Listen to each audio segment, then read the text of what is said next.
Hi, welcome to Optometry Online. We have Mr. SRIKANTH with us. Hi Srikanth, thanks for accepting our journey. So, can you please tell me how was your experience at Knowledge Fest 5? Hi, Srivastav. Yeah, it is a fantastic experience. I think it's a core optometry topics that we dealt with so far. It's the second day that we have finished today, and it's been amazing experience. And we have seen different uh, optometrists who have come with different walks of life and who have been practicing, students, and who have almost 2.5 decades of experience, sharing their wisdom and the knowledge and the tips how to grow yourself as an optometrist and how to specialize and what's going to be there in future. So it's fantastic. Thank you. So, how was your journey? How it started? How you came into eye care and optometry? And from where you started, from where you are, and now where you are? How was your experience? Most of the optometrists usually come by accident or maybe they have not got an MBBS seat.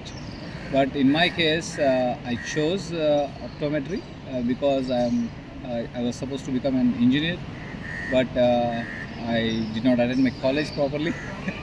So then I thought like where I probably would do best, and I already know something about optometry before I joined.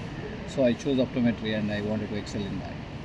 So, you are working from so long at LVPI.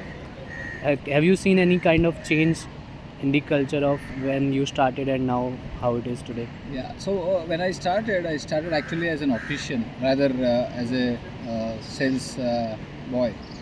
Um, but from that time onwards, if you see, there were a lot of people with attitude to learn and discipline. This is what was existing, and lack of resources and lack of trained or qualified faculty. But now you have everything because India has developed, and in terms of optometry, it has grown significantly. But what we see now, a different trend where you have all the resources, you have good faculty, at least in most of the school. I mean, very good schools. But here, the takers who come have a different perception altogether how to lead their profession and career. So I think that's the difference that we notice. So are they going to utilize all the resources that they have, or are they going to ask for more resources, or what they want or wish, and do they actually go and ask someone to mentor their career? So those things probably are drastically what I have noticed from there and now. So, when we started, when we joined LVPI in 2021 and 22 batch, so we met you at the first place. So the way you talk, the way you teach us, it shows your experience. So how was your experience from teaching in the starting and teaching the students now? Do you feel any kind of change in the students, any kind of change in the educational pattern, any kind of change in the industry that you were observing from so long and you are changing it into your teaching pattern?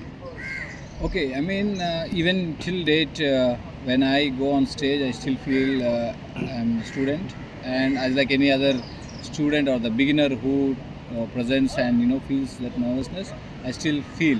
So maybe that is what is driving me to absorb more and more, and learning is lifelong, and you keep adding whatever information or knowledge or skill set that you have got. So I think if you have an attitude to absorb and learn every day, and you're thinking that world is so big, even in terms of optometry or the skills that we have to learn and acquire, not just optometry but a lot of other optometry skills that are required to move forward and grow in life. I think you will find so many things that time is not just sufficient, life is not just sufficient. So, working at a prestigious organization like LVPI, you still managed to make a brand of SRIKANTH MASEEDUPALLI. Do you have any tips and tricks for the students who are practicing in an hospital this, but they just want to make their own identity? Now people start with, there are two things. One is your professional identity, and the second thing is your personal identity. So the young generation tries to mix this. So they want to have a professional identity or the personal identity in a professional setup. So I think once they look life in two different lines, like your personal identity, personal taste should not be mixed with your professional identity or your professional area where you work. So bringing these two will add up a lot of confusion. And once you have the clarity, what is professional and personal life, I think people would understand that professionally what you are and personally what you are.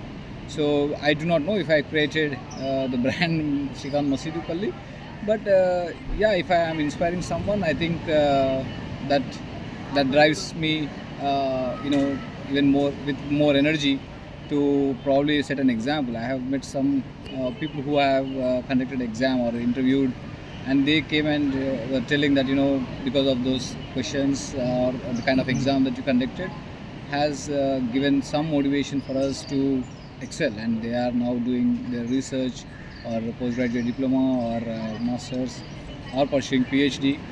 So that kind of feedback definitely inspires. Of course, professionally, I would maintain that strictness and I try to maintain the discipline. But now, current generation, basically, if someone is trying to do something perfectly, so that appears as OCD. And if you ask for discipline, that looks like insane or crazy. I think without these two, and along with that, if the passion gets added, so these are the things that will drive you forward. And without this, I think it's difficult to succeed in life. And people, if they choose or when they pick you for some reasons, so they definitely do look for one of these 3 points that I was talking about. So I think aiming towards perfection is always good, and I think rest of the things like discipline, I think we need to follow, and with that definitely people will move forward. So I just want to ask one good thing about the optical or optometry industry that was present in the previous times, but it is diminishing with the time. And one bad thing that was there previously, but it is improving with the time. Okay, I'll answer the second question first. What we have noticed previously was a lot of unorganized sector and a lot of quacks or any person who is owning or having an optical store used to dispense a pair of spectacles. But now the optical industry has come forward and made it or making it towards the organized side, and the percentage is growing. But again, there are certain things which are alarming. But I think it has definitely developed a lot in the last few decades, and the quality of optometry practice and dispensing practice has immensely grown, and that all shows in these conferences that we come and discuss, and the type of questions asked, and the kind of content itself in the conferences are like at a next level. And I think that is again because of the education that overall it is improving, and still not much to improve. But I think there are companies also coming forward to support the education in India, research in India. But it's all the practitioners and researchers or the clinicians who should come forward and do something extra than what they are doing currently. And what was the first question? What thing was good at the starting, but it is now diminishing with time?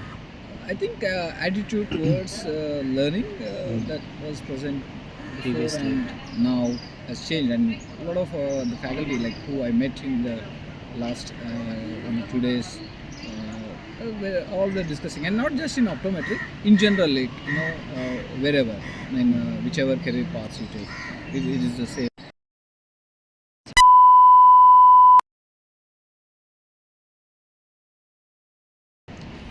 You had a talk on AI in the optical industry. So, do you think that it will make people a bit lazy using or depending much upon the technology? Previously, we used to mark PDs with the pupillary reflex with pen and torch, but now we have big machines, lakhs of worth rupees machines, that they will do the markings for you and frame measurements for you. They are more accurate, but do you think it somehow reduces the skills of the optometrist or optician? I don't think so. It would replace a human expertise and especially skillful person like an optometrist. because when retinoscopes were there and when ARs were coming in, so people had that apprehension that would now the skilled person would be changed. I think it's all using the technology and advancement in technology efficiently, because you are the person who is going to give that emotional touch and empathy towards the patient, and it's a communication that you can develop as a human. I think that any kind of AI or the technology is not going to add, and for healthcare industry that is very very important. So how much ever the technology grows and all, as a professional, we would definitely be not replaced unless and until we stop using what comes in the practices. One last question for today. A few lines of motivation for the students who are about to graduate or who are about to start their practice. What mindset they should have, what thoughts they should have before starting their career. I think I will tell in one line. So learn as if you do not know anything all the time, and practice as if you know everything. I think with that you will definitely excel. Thank you so much. Thank you, Srikanth, for accepting us. Thanks Srivastava, and thanks Kashyap for recording this. Thank you. Good. Thanks man.